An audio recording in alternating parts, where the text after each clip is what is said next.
இறைவனுக்கே சொல்லிக்கணும் முதல்ல. எல்லா புகழும் இறைவனுக்கே.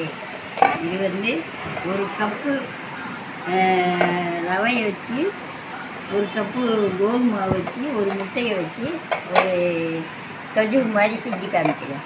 இது வந்து இப்போ வந்து இது பண்ணி உருட்டி கட் பண்ணி காமிக்கிறேன். அப்படியே எண்ணெயில் போட்டு காமிக்கிறேன். இதுக்கு ரொம்ப லேசாக இது பண்ணக்கூடாது. கஜூர்னா கொஞ்சம் கனமாக தான் இருக்கும். இது பண்ணி இது மாதிரி கட் பண்ணி எண்ணெயில் போட்டு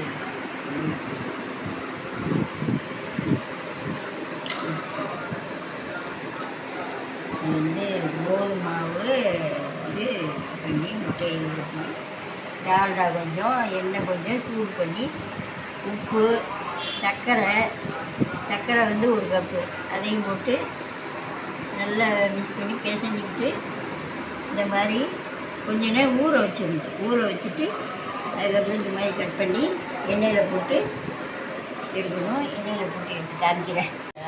கொஞ்சம் டால்டா இதெல்லாம் போட்டு சூடா மாவு போட்டு இப்படி இருக்கிறது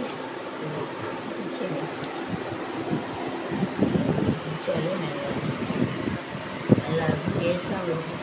இது வந்து ரேஷன் கோதுமை மாவு தான். ஏன்னா இருக்கிற தோசை செய்யணும்ல. சில பேர் எவ்வளோ பேர் கஷ்டப்படுவாங்க. அவங்களுக்குலாம் இந்த மாதிரிலாம் நிறையா இது பண்ணி செய்ய முடியாது. ஏழை எழுதுறதுக்கு இந்த மாதிரி ஒரு இது செஞ்சு கொடுத்தா பசங்களும் நல்லா சாப்பிடுவாங்கல்ல. அதுதான் இதை வச்சு செஞ்சேன். இன்னும் கடை மாவு போட்டு செஞ்சால் இன்னும் கொஞ்சம் நல்லா இதாகும்.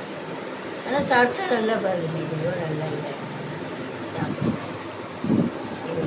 இதை செஞ்சு சாப்பிட்டு பாருங்கள். சர்ப்ரைஸ் பண்ணுங்கள், லைக் பண்ணுங்கள். மாவுலேயே இவ்வளோ இது நல்லாயிருக்கும். செஞ்சு சாப்பிட்டு பாருங்கள், நல்லா இருக்குது.